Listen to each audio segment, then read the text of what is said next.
What's going on, everybody? Welcome back to the Nasty Podcast. It's your boy Nasty coming at you with another episode. On this one, we're going to be talking about Attack on Titan Season 4, Episode 16. It was the finale of a sort. And being that it's such a big episode, we got a very important guest joining us. He's been here before, and he has his own Attack on Titan podcast. So, PETTER, welcome back to the show. Thank you so much for having me on again. It's an honor to be here. It's always fun to talk to you about these episodes. And to be on for this one, I'm really happy to, because I loved this episode. Yeah, I think it's fitting because last time you were on, we were discussing very early of season 4, and right. Now we're at the end. It kind of comes full circle. Yeah, it's awesome. So we'll break down the episode. We'll give you both of our reviews and obviously discuss everything that happened. But just some little bit of recap before we do that. We've learned Zeke's backstory. We've learned his true plan on the island right now. And we've just seen him blow himself and Levi up as sort of like a last-ditch effort for Tom. So it's very interesting. What do you think about that, PETTER? Yeah.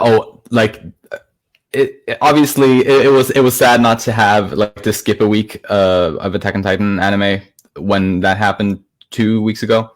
But it was still a very nice thing to get both of those episodes last week, and I especially loved the Zeke episode, with focus on his backstory. I was really happy with how they managed to adapt that into the anime. Yeah, I agree. I was saying when I did my episode on that one, I'm like, it was a lot of things we already knew, but it added so much more information and details. Exactly. Yeah, really did. So getting into this episode, it was a lot that happened. It was a major impact. But I want to ask you, PETTER, what were your general impressions just at the beginning, just initially, before we get into too much specifics? Gotcha. Yeah. Well, first of all, I liked it a lot. Really, really loved it. And I thought it was an excellent adaptation of that part in the manga. Just great voice performances overall, especially I think Gabby impressed me especially. I mean, we knew that she has a great voice actress, but I really liked her performance, and Pieck, of course, was awesome as well. Overall, just really, really liked it. Yeah, and I think the animation has really improved as the season has gone on.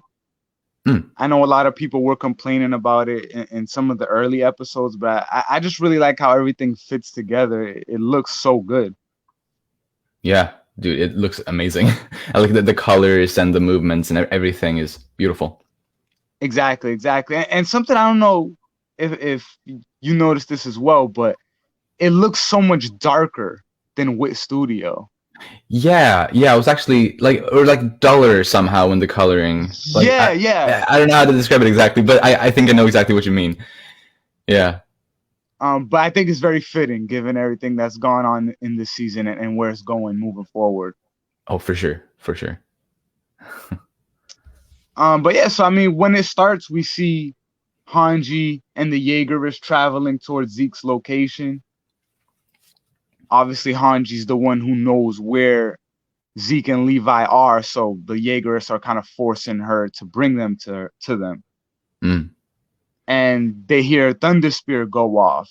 Now, you and me know what happened there, but they're still piecing it together. Yeah. And we see that shot. Right. Yeah, we see Zeke. And what I thought was interesting, and we see the horses too, but what I thought was interesting was that in this episode, we didn't actually get to see Levi's whereabouts or his status. So I'm interested to see, well, obviously as a manga reader, I know, but it should be interesting to see how they cover that in the manga, in the anime later on. In the anime, yeah. Yeah, I mean, I think that's like we talked about in our last episode we did. They kind of rearranged the pieces a little bit.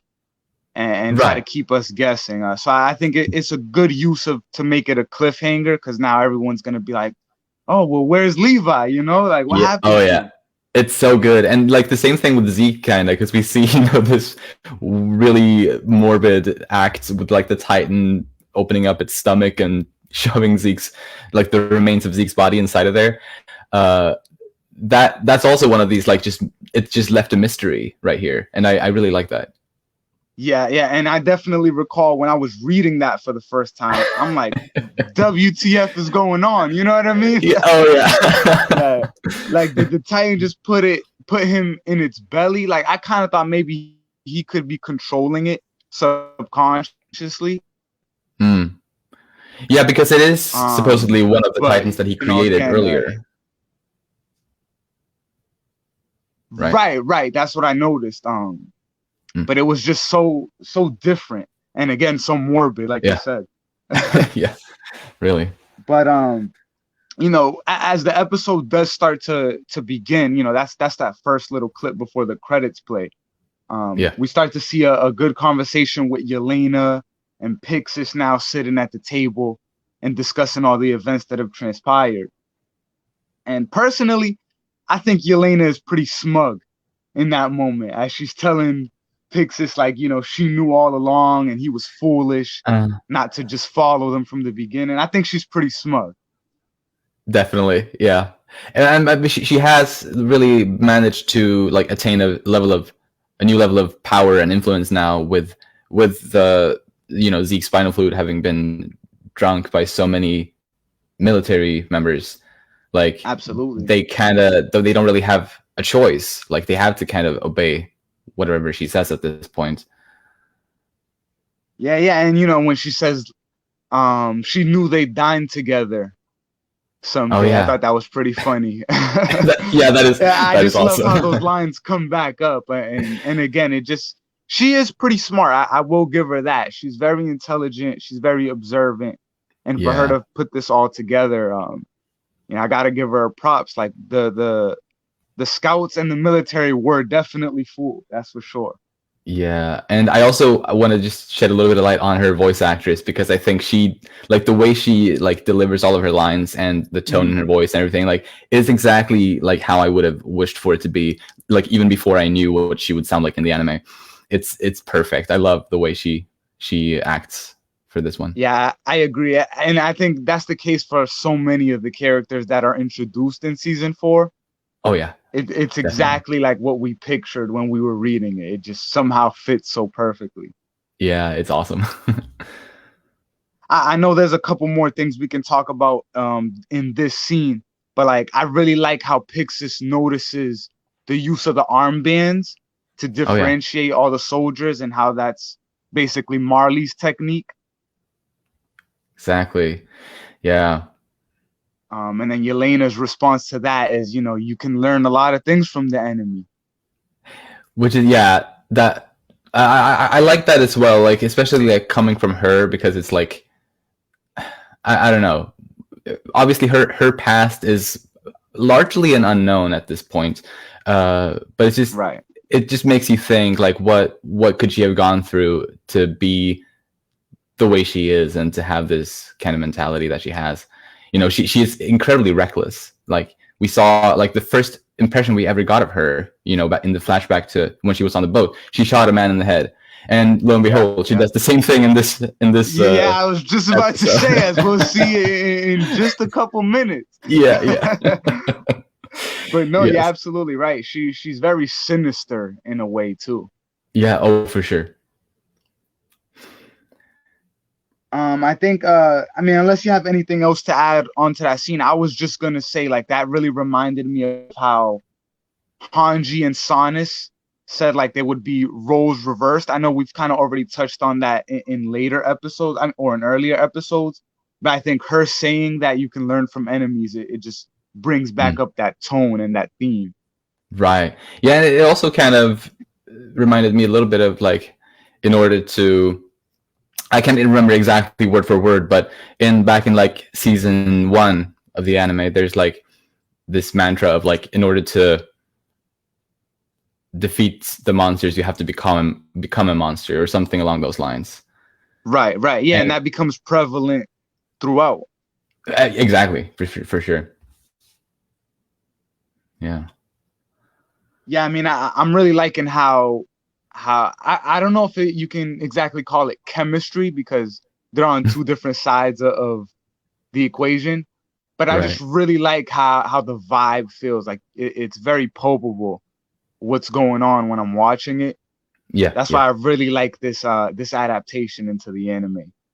Absolutely. I couldn't agree more with that. Like Pixis and Yelena definitely has that sort of similar way as Zeke and Levi kind of have that kind of like. Yes, it's so tense.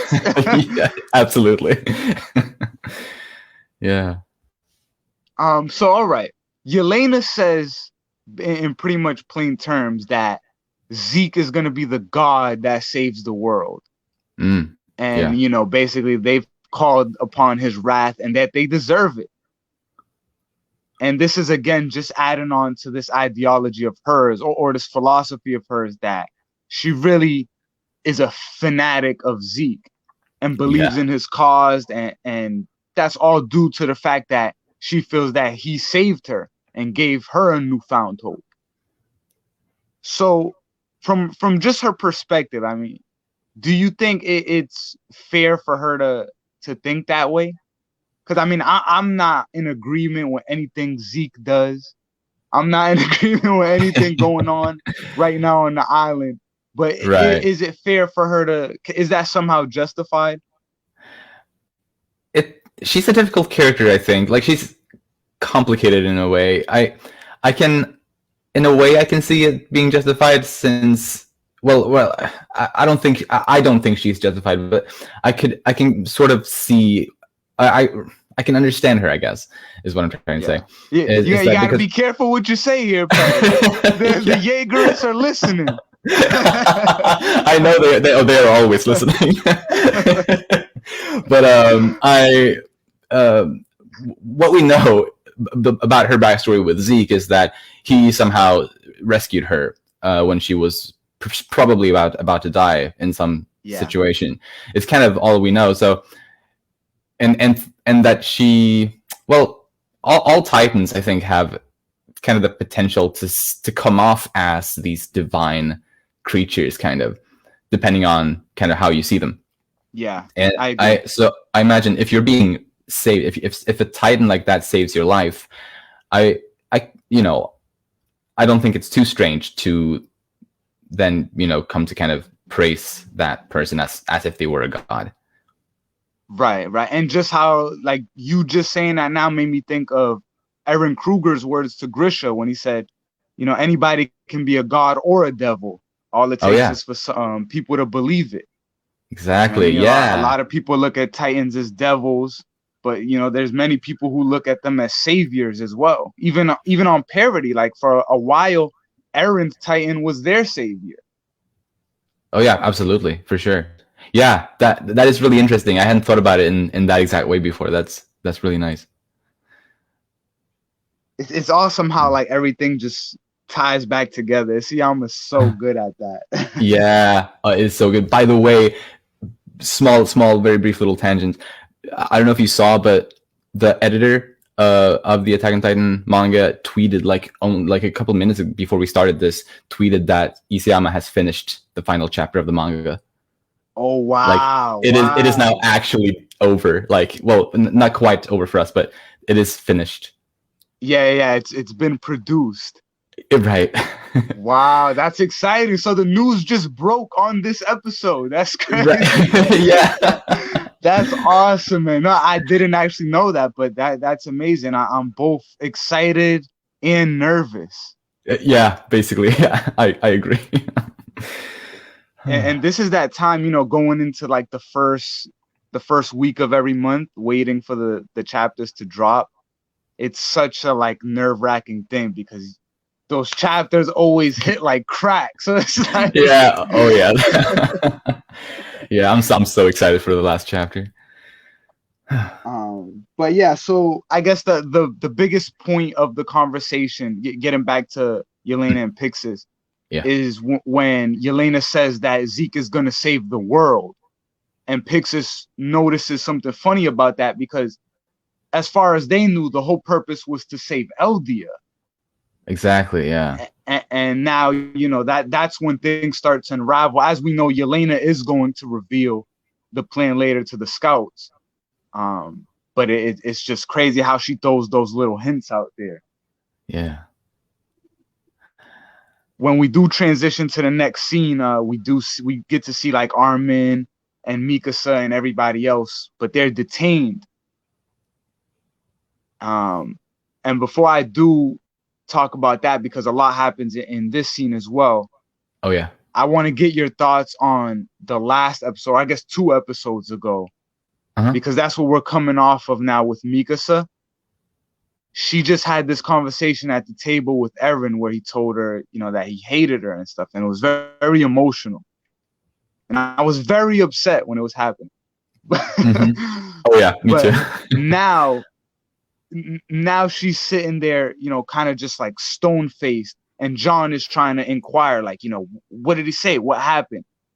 How did he hurt you? But now he said, you know, once Armin tries to explain it a little bit, Jean is the one who says he must have done it if he had he had to have a reason, basically, or that Eren wouldn't have done that to you if he didn't have a reason, because you're the 2 people he cares about the most. So what do you think about that shift now? Because before it was Armin and Mikasa saying that, trying to defend Eren, you know, when Connie was talking about him and all this, and now it's John, even though they're literally all sitting behind bars. Exactly. Yeah. I know that's a little wordy, but yeah, no, but I get you, and I had also given that some thought, like specifically what Jean is like, the way he's talking about it. It makes it seem like, you know, he's under the impression that Eren would never do this unless there was like a specific reason behind it, and so I don't know. It's nice, I think, to see Jean especially kind of voice that kind of, well, those sorts of thoughts, because it's well, first of all, because he and Eren used to, you know, clash so much back in the early days, but also like like we know that he cares about Mikasa. Like, we know that he probably still has a crush on her. Yeah. Unless things have changed, but we don't have reason to think they have changed. So I'm sure he's really conflicted in this moment, because he wants to, because, you know, obviously he's a friend. He wants to think of Eren as a friend, while at the same time he can't stand for what Eren, like, he can't stand for Eren being so mean to Mikasa, who he cares about a great deal. Yeah, and I think they do a good job of trying to show that and portray it, because again, he's both inquiring multiple times, like, you know, what did he do, what did he say, even though Mikasa herself is like, it's fine, it's nothing, you know. Yeah. But then he does still say that afterwards, like, oh, he must have done it for a reason. Yeah, and from Mikasa's like standpoint, it's kind of sad too, because she, like, the way she says, like, oh, it's fine, everything's fine, like, that's not a healthy mindset. Yeah, right, exactly. Yeah, and it's really bad to kind of think of it that way when you have been mistreated so extremely bad, like, so recently too. Yeah, I feel terrible for Mikasa. I was talking about that. Like, it's just so emotional, because she is one of my favorite characters, and like, she doesn't deserve to be treated like this. Even though I love Eren too, but he's not justified for this. I can't support this. Yeah, right. That's good. But yeah, they're sitting in there drinking tea, and then Yelena's about to come and explain the plan to them. Exactly. But do you think that Eren is too far gone, just from this point, or at this point?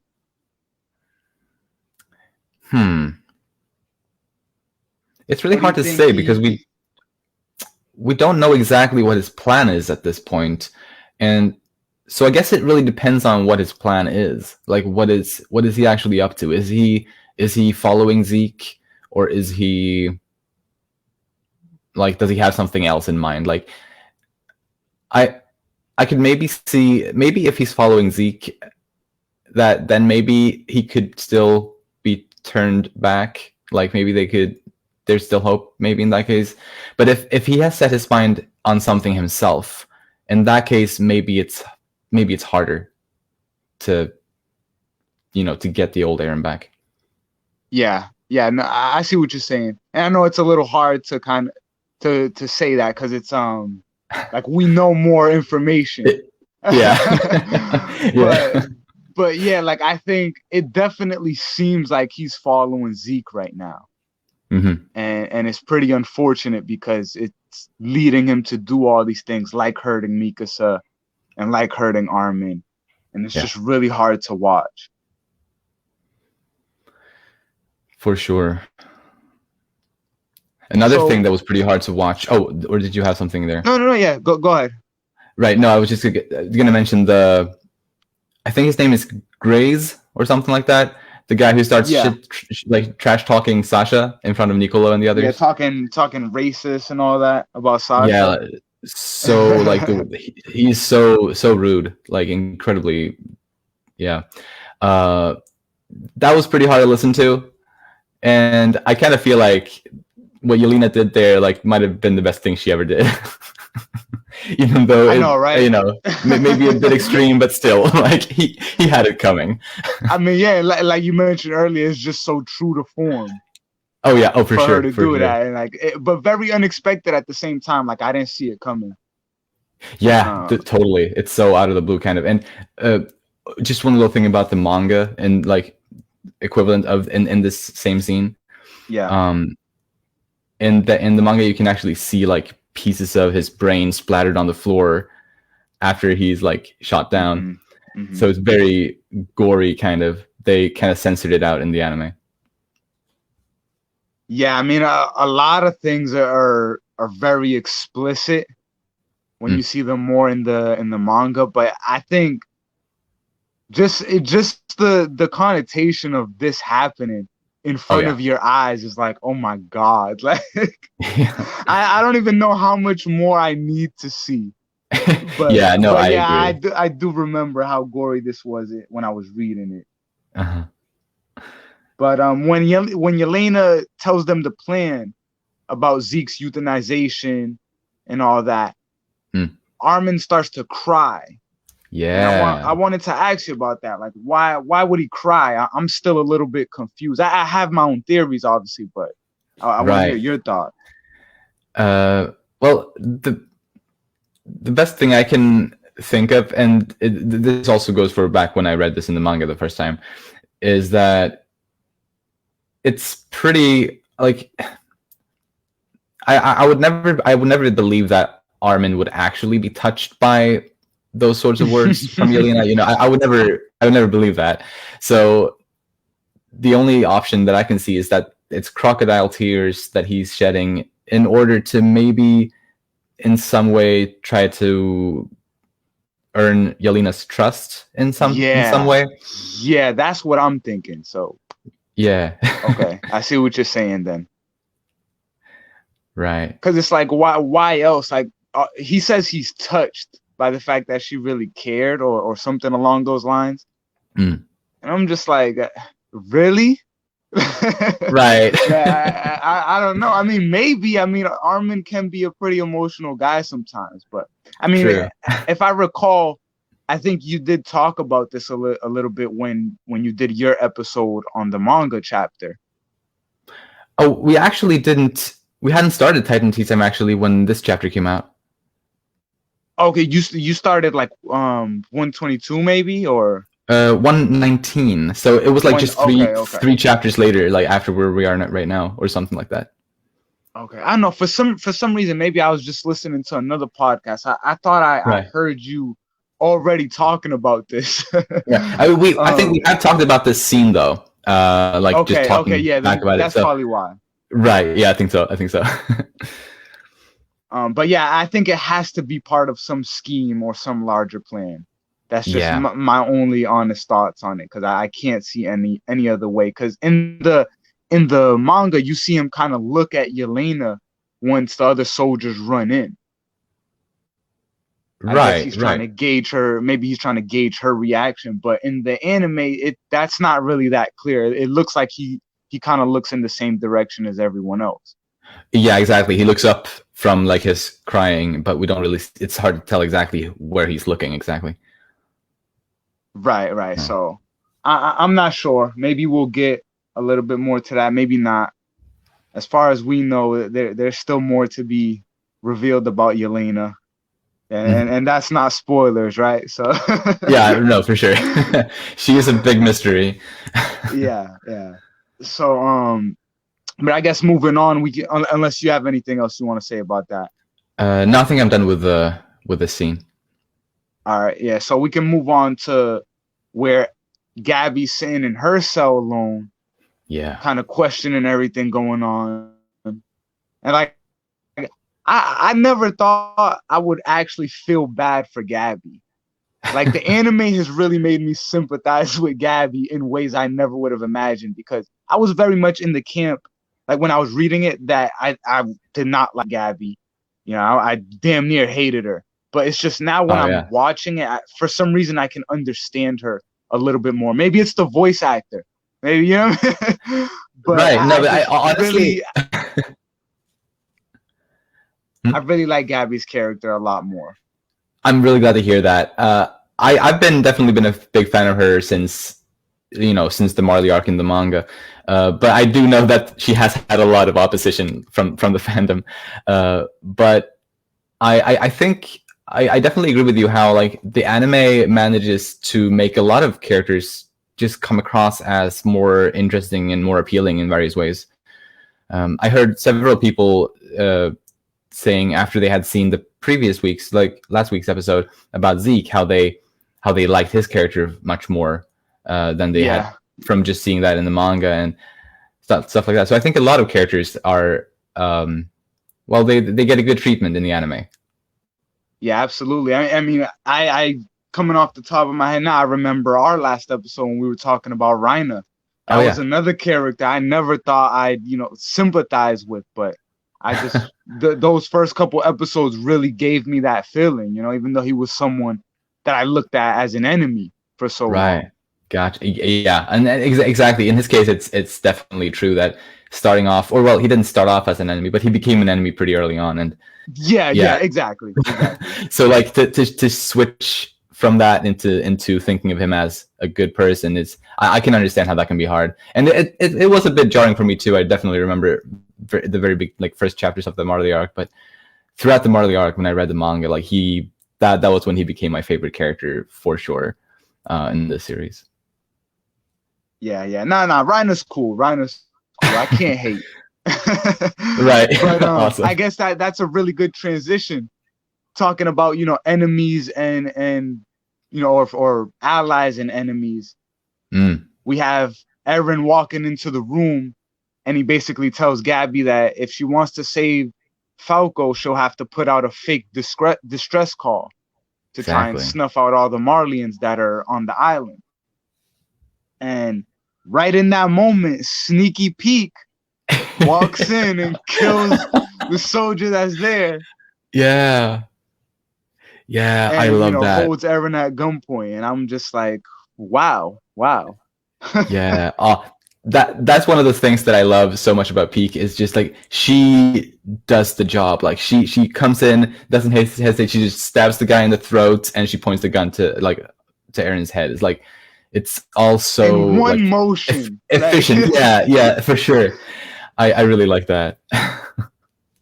Yeah, and Pieck's another character that the more I learned about her, obviously we knew just about the Cart Titan for a little bit, but as I knew Pieck more, I really liked her character. Yeah. As soon as I met her, I don't know, for sure. Something about her was just so wholesome, even though she was on the opposite side. I always was just gravitated towards her, man. Yeah, dude, me too. Although to be fair, I like a lot of the warriors. I like them, but I definitely love Pieck a lot, and because she's just she's so intelligent, and also kind of quirky. She can have these funny little things, and she had the Panzer unit, like a fun chemistry with those guys, and yeah, she's great. Yeah, I mean, and like you said, she goes right at it and gets the job done. She has the gun pointed at Eren's head, and starts threatening him. But Eren's not hearing none of that, and he's really unfazed. Yeah. Because he basically begs her to do it. He's like, "You'll get in so much trouble. Go ahead and do it, girl." Yeah. I'm like, that was pretty badass of Eren. And then Pieck just has like the quick switch, another unexpected twist, and she's like, drops the gun. Yes, Eren, I've been on your side this whole time. I wanna help you take down Marley. Right. And again, I'm surprised. So I'm gonna ask you to just put yourself in the shoes of an anime watcher again. Yeah. And do you believe Pieck? Or did you believe Pieck, I should ask? I did. I absolutely did. I still remember, like, when I read this in the manga the first time, when she, she seemed to, basically come out with her full truth in the moment. It felt like, it was so convincing. I so totally genuine. Bought that. Yeah, exactly. And what's interesting about that is, I think what makes her a good liar in this moment is the fact that she sprinkles the lies with some real truths as well. Like, for example, she talks about her sick father. Like, the reason why she became a warrior in the first place was in order to get her father like good medical treatment, which I'm pretty sure is completely true. But obviously she was lying about her, like, where she stood, kind of. Right, her allegiance. Exactly. But it becomes so convincing when she does blend it with those truths there. So she's really smart in that way. Exactly. And I mean, just like Pieck said to Yelena, the only way to tell a good lie is to put some truth in there. Precisely. Yeah. And I'm just like, yeah, see, Pieck clearly already learned that lesson. Yelena wasn't part of it. Exactly. Although it seems like it's been hinted ever since the Marley arc that they have there's something in their past, Pieck and Yelena. Yeah, like there is definitely something there, some history. I don't know if maybe it's romantic or right. Just platonic, but there's something there. I definitely agree with you. Right. It definitely seems more romantic on Pieck's end. I don't know if she's just naturally like that. Right. Yeah. It definitely seems like when she sees Yelena in this, a little bit later in this episode, she points out that oh you shaved your beard, and like it's almost a little bit flirtish. Exactly. Yeah. And then, like, Yelena's trying to do her best to avoid that part of her past. So I guess that we'll have to leave it at that. But yeah, you do see like going with like the strategy behind Pieck's motives.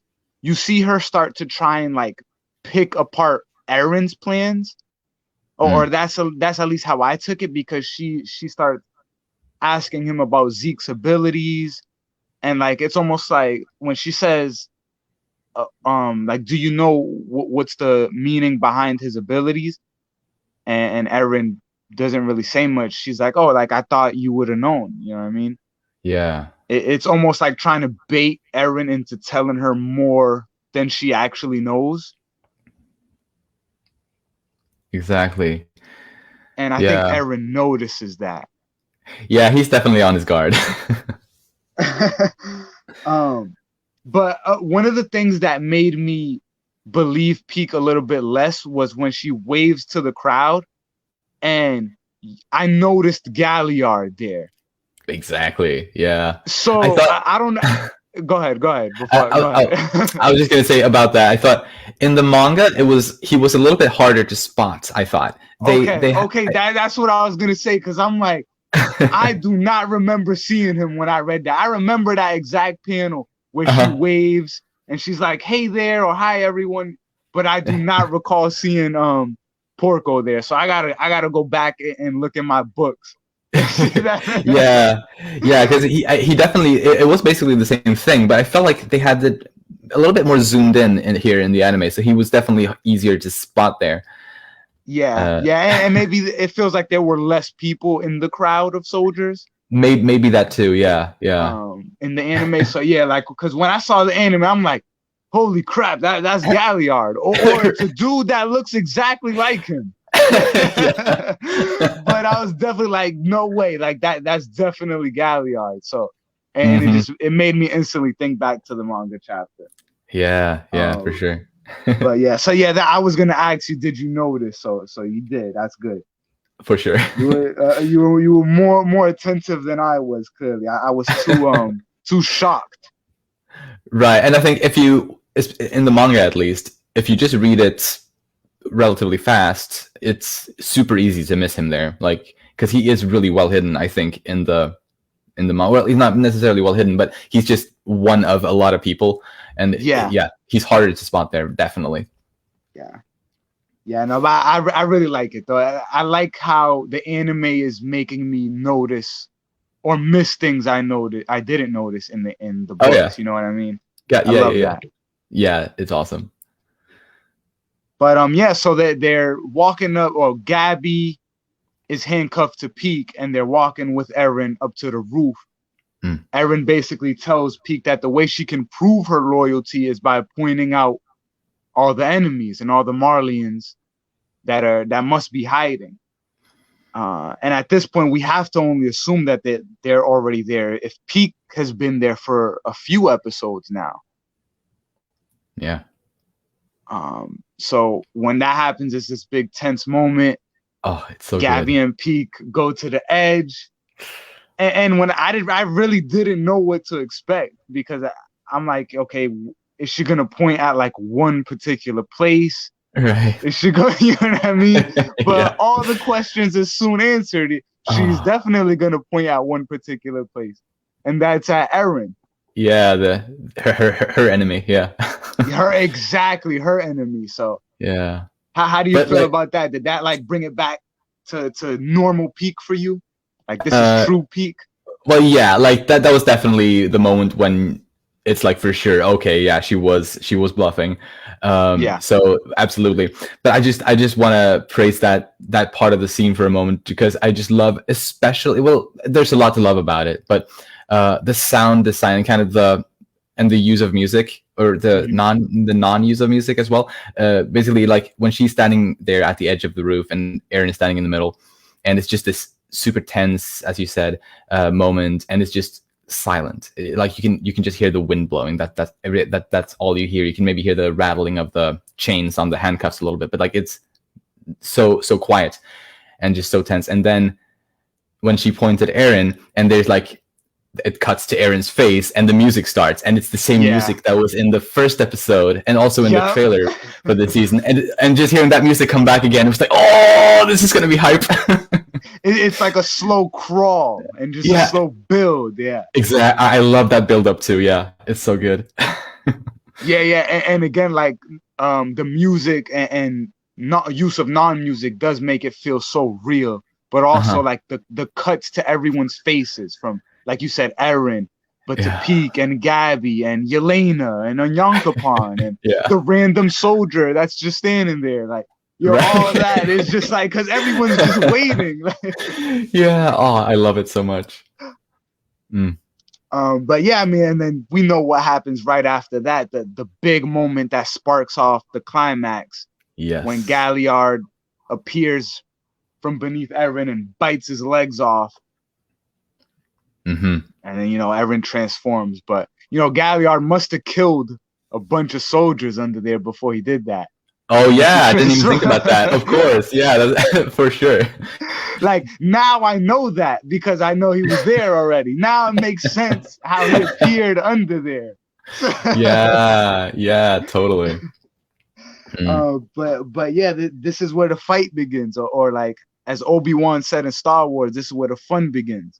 And Pete. Oh, go ahead. I was just gonna say, like, this is kind of where we sort of understand why the episode is named what it is, Above and Above Below. and below, yep. Because we had Porco coming up from below, but as well being like everyone's kind of below on the ground when the airships come above. Exactly. So it's nice. It's nice in that way. Yeah. I think when they name the chapters, you can see a lot of the themes prevalent in like multiple places of the story. Yeah, and So it's so really clever like a lot of the time. Yeah. Yes. I mean, Isayama's a great storyteller, man, and a great writer. Yeah, so good. And I actually, it's one of my favorite quotes in the series is a Pieck quote that comes basically when the airships arrive. Pieck says, "I don't trust Marley, but I do trust the comrades I've fought alongside." I love that quote well, first of all, it describes her character really well and all that, but it's also another reason why I like it is because it basically sums up my own sort of quote unquote allegiance in this story really well too. It's kind of the characters that I, at least ever since the Marley arc started, basically that's sort of been how I've been rooting for the characters, is the Marley warriors, not Marley as a nation, but the warriors of Marley. Like those have been the characters that I've been rooting for the most. Right, because you've known them. Exactly. And, if in a way you fought alongside them. Yeah, I agree that you can't knock Pieck for saying that. You can't knock her for that at all, or for feeling that way. Right. Because again, those are her comrades. Those are the people she grew up with. And even though she doesn't trust Marley as a whole, I'm sure she does trust them as people. Just like you said, you don't necessarily agree with Marley or support Marley, but you do support the people, the warriors. Right. And as we know, that's kind of the point of this. Like, it's not their fault that they were put in this situation. You know, they're just trying to do the best they can for themselves and their families and all that. Yeah. But yeah, then the airships arrive and you see the whole squad up in there: Magath, Reiner, Colt.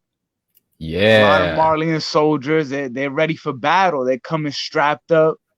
And Eren notices them too. He looks up to the sky and just prepares to fight. And then the episode cuts there. And it's like, really? Like right there? Really? Yeah. I know. And now I feel especially sorry for the anime onlys who like will have to wait for like what's going to be like 9 or 10 months now for the next episode. Right. Yeah. So it has been confirmed as well that there will be season 4 part 2. That was something that was up in the air. So I'm really happy about that.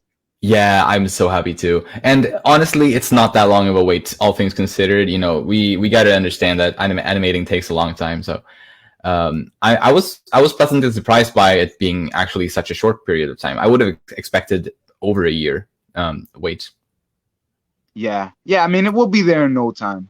Yeah, because I mean, it's the winter season of it, right? Yeah, I think so. Yeah. So I mean, it could start as early as January. Precisely. Like as soon as the year starts. So like people see 2022 and they're like, oh, next year. But it's like, it's as soon as the year starts. Exactly. Yeah. Just gonna hold out throughout 2021 and then we'll have it. Yeah. And like I said, we still got the next chapter of the manga, and just so much still has to happen before we can really wrap our heads around this full story. Totally, yeah, man. But yeah, I mean, in conclusion for the episode, I'll definitely give that like a 9. Just personally, I'll give that a 9 because I really enjoyed all the twists. And even though I saw so many of them coming, being a manga reader, again, the anime just does such a good job of making you feel it that you almost forget what you know. Yeah. And honestly, you're along for the ride. And like I said, it's like I'm there fighting alongside the characters. Like, yeah, it's awesome. It's awesome.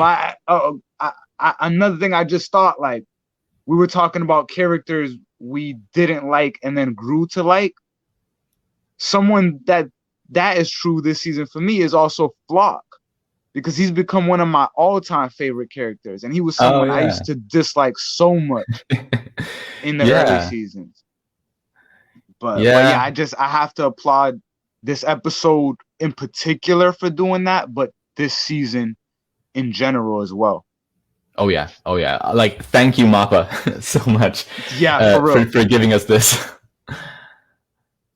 Yeah, and But yeah, I'm right there with you. By the way, about this episode, 9 out of 10 for me as well. nice, nice. Do you have any like closing thoughts? Any wrap up points? Well, I was happy to see Reiner in the last couple of seconds. I know, yeah, of the your boy episode. popped up again. Again, Yeah. very fitting that we do this episode. Yes, yes, and I also liked. Obviously, it was also this way in the manga, but to have this be the finale in this part of the season, I guess, was very fitting, because the first episode of the season we also had Reiner up in an airship looking down, and the season ended that way too. So I think that was a pretty clever way to kind of tie it together. Yeah, definitely. No, that's a nice catch. I didn't even peep that. And yeah, it's like a standoff, so you know that once it comes back, it's gonna be a fight. Yeah, bring it on, Reiner. Yeah, exactly. Yeah, great words, and it builds the hype for the next episode and the next season, obviously. And I think that's where it's really about to get crazy. I mean, we won't spoil too much, but it's like you and I both know that this was just the tip of the iceberg. Oh yeah, for what's about to go down. It really is. Yeah, it's been an incredible journey. Like I've been covering this season, and it's been an emotional roller coaster like never before. like I've read so much comics, and you know I've been doing this for a while, but there's never been a franchise that like I can be reading it and cry or scream or yell in excitement. You know what I mean? Like, this has literally been the only one that actually gets me on that deep of a level. Oh wow. And for that I'm grateful, because it's just so real to me. Yeah, oh absolutely. It definitely has that effect on me as well.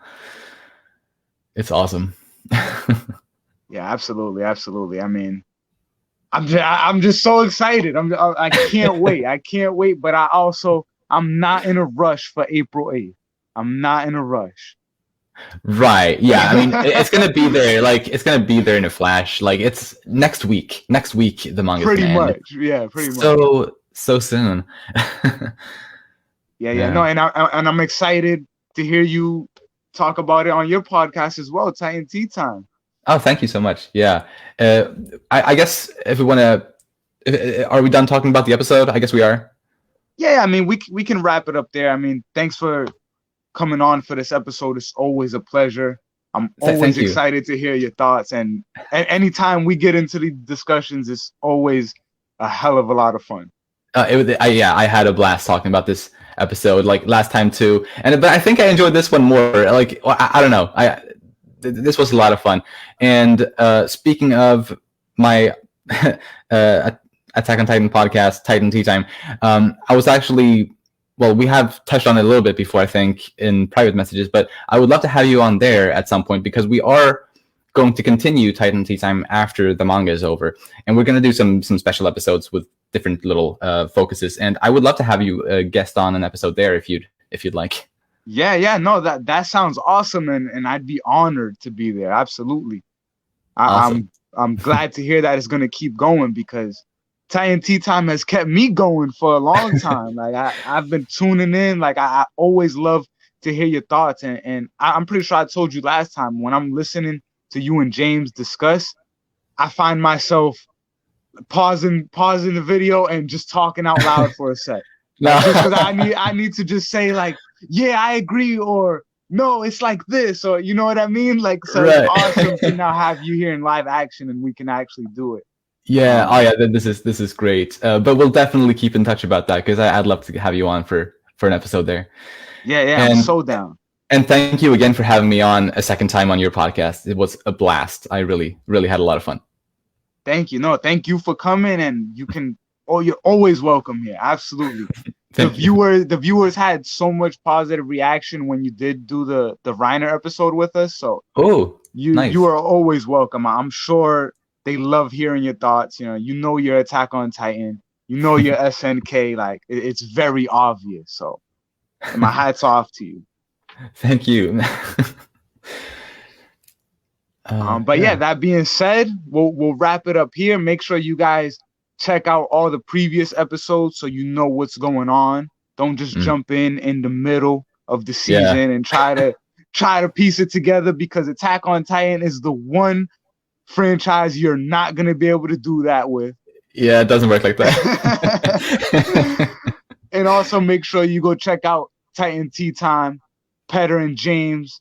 They do a great job of explaining the manga over on YouTube. It's also on Spotify and all those platforms as well, right? Yeah, basically like most of the podcast apps as well. Yeah.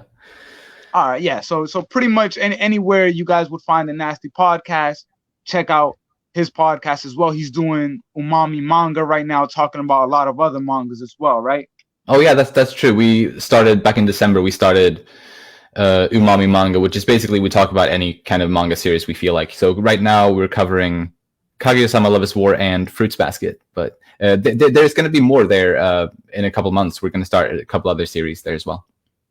Nice. I'm very excited to see what you have in store, man. And again, thanks for coming on the episode. Thanks for having me. Thanks so much. To the viewers, thanks for listening. And as always, stay safe, stay healthy, and stay woke. And I'll catch you guys on the next one. Peace out. Bye.